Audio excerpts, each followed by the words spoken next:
Brought to you by ZX Cough Syrup. XZ नहीं, doctor का भरोसेमंद ZX। ZX का असरदार आरामदायक फॉर्मूला खांसी पे काम शुरू करे सिर्फ 15 मिनट में। तो क्या अब अयोध्या का रण भीषण होता जा रहा है? सिर्फ सियासत ही नहीं, अयोध्या में बिजली के खंभों पर लगे लाइटों की चोरी का मामला भी गरमा रहा है। कैसे अवधेश प्रसाद सियासत को लेकर मुख्यमंत्री योगी आदित्यनाथ पर भड़के हुए हैं, तो कैसे सरकार के लिए चोरी हुई लाइटों को डिफेंड करना मुश्किल हो रहा है। हम आज इन दोनों खबरों को समझेंगे। इसके अलावा मुख्यमंत्री योगी आदित्यनाथ की वो बातें सुनिए जो आरक्षण पर उनके खिलाफ हो रहे हमले का जवाब है, यानी कैसे मुख्यमंत्री योगी आदित्यनाथ इन दिनों आरक्षण को लेकर अपनी स्पीच में जवाब दे रहे हैं। ये तमाम खबरें आज का यूपी में। नमस्कार, मैं हूं कुमार अभिषेक, आप देख रहे हैं यूपी तक। हम हाजिर अपना न्यूज शो आज का यूपी लेकर। तो आज बात होगी अयोध्या की। हम आपको बताएंगे कि अयोध्या में मिल्कीपुर चुनाव को लेकर आखिर अवधेश प्रसाद किस तरीके से योगी सरकार पर भड़के हुए हैं, ये हम आपको दिखाएंगे। लेकिन पहले ये जान लीजिए कि मिल्कीपुर में क्या होगा। मिल्कीपुर इस वक्त समाजवादी पार्टी के पास वो विधानसभा है जहां से अवधेश प्रसाद चुनाव जीते थे, विधायक थे और अब सांसद बन गए। लेकिन इन 10 विधानसभा उपचुनाव में मिल्कीपुर पर ही सबसे ज्यादा नजरें टिकी हैं, क्योंकि अब ये मुख्यमंत्री योगी आदित्यनाथ के ही प्रतिष्ठा का सवाल नहीं है, अब अखिलेश यादव ने भी इसे अपनी प्रतिष्ठा का सवाल बना लिया है। अभी तक ये माना जा रहा था कि मिल्कीपुर में सरकार अपनी पूरी ताकत झोंकेगी, पार्टी अपनी पूरी ताकत झोंकेगी, लेकिन आज जिस तरीके से अवधेश प्रसाद ने दहाड़ा है, जिस तरीके से उन्होंने मीडिया से बात करते हुए कहा है कि मिल्कीपुर किसी की मिल्कियत नहीं है, उनका घर है और अब वो कैसे जीतेंगे ये बता देंगे। उन्होंने क्या क्या कहा है? उन्होंने कहा कि अगर 27 में बीजेपी को 50 सीटें आ गईं तो फिर वो सियासत से संन्यास ले लेंगे। इसके अलावा ये भी कहा कि क्या सरकार लखनऊ से बोरे भर के वोट लाएगी और मिल्कीपुर जीत जाएगी? नहीं जीत सकते। पहले सुन लीजिए क्या कहा है अवधेश प्रसाद ने, फिर हम आपको बताएंगे कि क्या उनके बेटे को टिकट मिल रहा है, ये भी समझें। कोई भी आ जाए, दुनिया की कोई ताकत लगा दे, दुनिया की कोई ताकत लगा दे, मिल्कीपुर चुनाव में कुछ भी नहीं कर पाएंगे। हम जानते हैं इनके पास पुलिस है, इनके पास सरकार है, उसका ये नंगा नाच करेंगे, खुला प्रदर्शन करेंगे, पूरी तरह इस्तेमाल करेंगे, सरकारी धन का, सरकारी मशीनरी का खुल्लम खुल्ला करेंगे। लेकिन इतिहास इस बात का गवाह है, जब सरकार और जनता में लड़ाई हुई है तो सरकार हारी है, जनता जीती है, ये इतिहास गवाह है। समाजवादी पार्टी पीडीए इतना जबरदस्त पड़ रहा है, पड़ेगा कि 27 में हमारी सरकार बनेगी और अगर 50 सीट बीजेपी पा जाएगी तो आप लिख लीजिए, हमारे पास आइए, हम राजनीति छोड़ देंगे। 50 सीट 27 में नहीं पाएगी, सफाया हो जाएगा। मैं कोई साधारण बात नहीं बोल रहा हूं, आपके सामने बोल रहा हूं। तो आपने सुन लिया, अवधेश प्रसाद को भड़के हुए हैं। लेकिन एक चर्चा और चल रही है, वो ये कि क्या अवधेश प्रसाद के बेटे को समाजवादी पार्टी यहां से विधानसभा के उपचुनाव में अपना प्रत्याशी बनाएगी। 2-3 बातें हैं। पहली बात ये कि अवधेश प्रसाद को ही अखिलेश यादव ने वहां का प्रभारी बना दिया। दूसरी बात ये कि वहां से विधायक थे, अब सांसद हैं। ऐसे में एक चर्चा ये है कि चूंकि उन्हें प्रभारी भी बना दिया, वो यहाँ के पहले विधायक भी थे, अयोध्या के सांसद भी हैं, तो अब बड़ा मुश्किल होगा अवधेश प्रसाद के बेटे को पार्टी का टिकट देना। और ये भी चर्चा है कि शायद उनके बेटे को पार्टी टिकट न दे, इसके लिए ही उन्हें प्रभारी बनाया गया है। जबकि दूसरी चर्चा यह है कि समाजवादी पार्टी के पास कोई विकल्प ही नहीं है। समाजवादी पार्टी के पास कोई ऐसा नेता नहीं है जो अवधेश प्रसाद के उस कद का हो या फिर उनके 9 बार के जीतने के अनुभव को कोई और दोहरा सके। ऐसे में माना यह जा रहा है कि बेशक अवधेश प्रसाद को प्रभारी भी बनाया गया, वो विधायक भी थे, वो अब सांसद भी हैं, लेकिन उनके बेटे को टिकट देने के अलावा कोई विकल्प नहीं है। तो अब क्या अपने बेटे को जिताने की जिम्मेदारी अवधेश प्रसाद की होगी? ये बड़ा सवाल है। पार्टी के इनसाइडर्स का कहना है कि सिर्फ अयोध्या का मिल्कीपुर ही नहीं, कटहरी में भी क्या लालजी वर्मा के बेटी को ही टिकट मिलेगा? चर्चा यह है कि शायद पार्टी इस पर विचार कर सकती है, क्योंकि पार्टी के जिला इकाई का विचार इन विचारों से इतर है, अलग है। लेकिन ये दोनों नेता, चाहे लालजी वर्मा हो या फिर अवधेश प्रसाद, दोनों का कद इतना बड़ा है कि इनके रिक्वेस्ट को, या इन्होंने अगर मांगा है अपने बेटे बेटियों के लिए टिकट, तो पार्टी इसे शायद ही ठुकरा पाए। वजह भी है, पार्टी के पास इनसे बड़ा कद्दावर नेता इस इलाके में नहीं है, और अगर इन दोनों कद्दावर नेताओं ने, जिसे कहते हैं खूंटा गाड़ देना, अगर गाड़ दिया तो पार्टी के पास किसी दूसरे को टिकट देने का विकल्प भी नहीं है। खैर, पार्टी है, देखना है इस पर क्या फैसला होता है। लेकिन प्रभारी बनाए जाने के बाद से अब ये एक मरमरिंग एक चर्चा हो रही है कि शायद पार्टी दूसरी लाइन पर भी, यानी कि समाजवादी पार्टी दूसरी लाइन पर भी सोचे, दूसरे कैंडिडेट्स को लेकर के भी सोचे। लेकिन जैसा मैंने बताया कि इनसे बड़ा कद्दावर नेता इन दोनों कंस्टिट्यूएंसी में सपा के पास नहीं है, तो फिर इनकी बातों को इग्नोर करना भी पार्टी के लिए मुश्किल होगा। अब अगली खबर। उधर आज अयोध्या की एक और बड़ी खबर ने पूरी देश दुनिया का ध्यान अपनी ओर खींच लिया। अयोध्या, जिसकी सुरक्षा को लेकर यह कहा जाता है कि परिंदा भी पर नहीं मार सकता।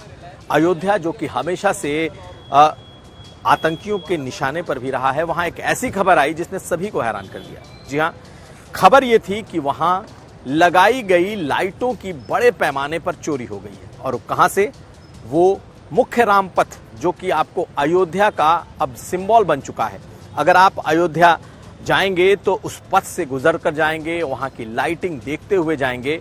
और कहा यह जा रहा है कि इन लाइट्स की चोरी के बाद प्रोजेक्टर्स लगाए गए थे, उन प्रोजेक्टर्स और लाइट्स की चोरी के बाद अब अयोध्या सुरक्षित नहीं रह गई। 3000 से ज्यादा ऐसे लाइट्स चोरी कर लिए गए उस इलाके से।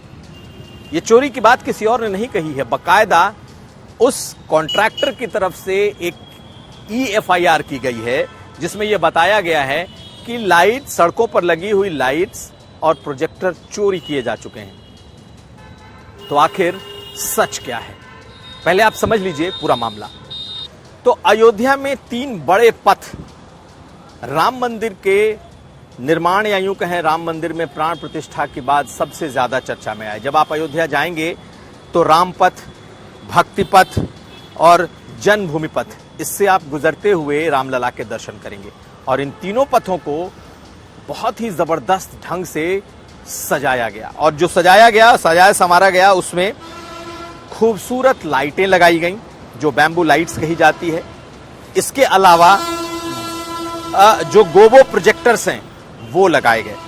तो आप एक अंदाजा लगा लीजिए, तकरीबन 6400 बैम्बू लाइट्स लगाए गए और 96 गोबो प्रोजेक्टर्स लगाए गए। और जो चोरी की FIR दर्ज हुई है उसमें 3800 बैम्बू लाइट चोरी हो चुके हैं 6400 में से, और 36 गोबो प्रोजेक्टर चोरी हो चुके हैं। बाकायदा ये FIR दर्ज उसी शख्स ने कराई जिसने, जो कॉन्ट्रैक्टर था। ऐसे में जैसे ही यह मामला उठा, सरकार में लोग हैरान रह गए कि आखिर इतना बड़ा कांड अयोध्या में हो कैसे गया। आज बकायदा जो अयोध्या के कमिश्नर हैं, उन्होंने एक प्रेस कॉन्फ्रेंस की। उन्होंने बकायदा इस पूरे मामले में एक बात साफ कही कि इतनी बड़ी मात्रा में चोरी नहीं हो सकती। जिस शख्स ने FIR कराई है, जिस कार्यदायी संस्था ने को यह काम दिया गया था, दरअसल उन लोगों ने ही कहीं ना कहीं इसे उतारा है।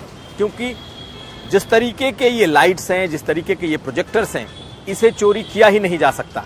और इतनी बड़ी तादाद में जब ये लाइट लगी हैं तो लगाने वाले ही उसे उतार सकते हैं, उसे खोल सकते हैं। आखिर इतनी बड़ी तादाद में कोई चोर कैसे चोरी कर सकता है? बात यहीं तक नहीं है। अब जिस शख्स ने, जिस संस्था ने, कार्यदायी संस्था ने यह काम कराया है, अब उस पर भी एफआईआर होगी, क्योंकि इस मामले में अब जांच तय कर दी गई है। और उस एफआईआर के बाद सरकार को जो लग रहा है, जो प्रशासन को लग रहा है कि कहीं ना कहीं इसमें कोई बड़ा खेल है, या तो उस कॉन्ट्रैक्टर ने, उस कार्यदायी संस्था के लोगों ने इसे उतारा है और उसके बाद अब एफआईआर करा दिया है। ऐसे में देखना यह है कि क्या ये इन संस्थाओं या फिर इन कॉन्ट्रैक्टर ने ही मिलकर इस काम को अंजाम दिया है, क्योंकि अब जांच हो रही है, एफआईआर हो रही है और उसके बाद जिम्मेदारी तय की जाएगी। तो कुल मिलाकर चोरी का ये मामला बड़े स्तर पर उछला है, लेकिन प्रशासन का मानना है कि ऐसी चोरी नहीं हो सकती और इसमें कोई ना कोई बड़ा गड़बड़ झाला है। जिस संस्था को ये काम दिया गया था, जिस कॉन्ट्रैक्टर को ये कॉन्ट्रैक्ट मिला था, उसने ही इसे उतारा है, ऐसा प्रशासन का मानना है। खैर, जांच के बाद साफ होगा, लेकिन एक सवाल ये उठता है कि आखिर अगर उसी पर ये चोरी का इल्जाम है या उसी ने उतारा है, तो उसने एफआईआर क्यों कराई? बहुत सारे सवाल हैं।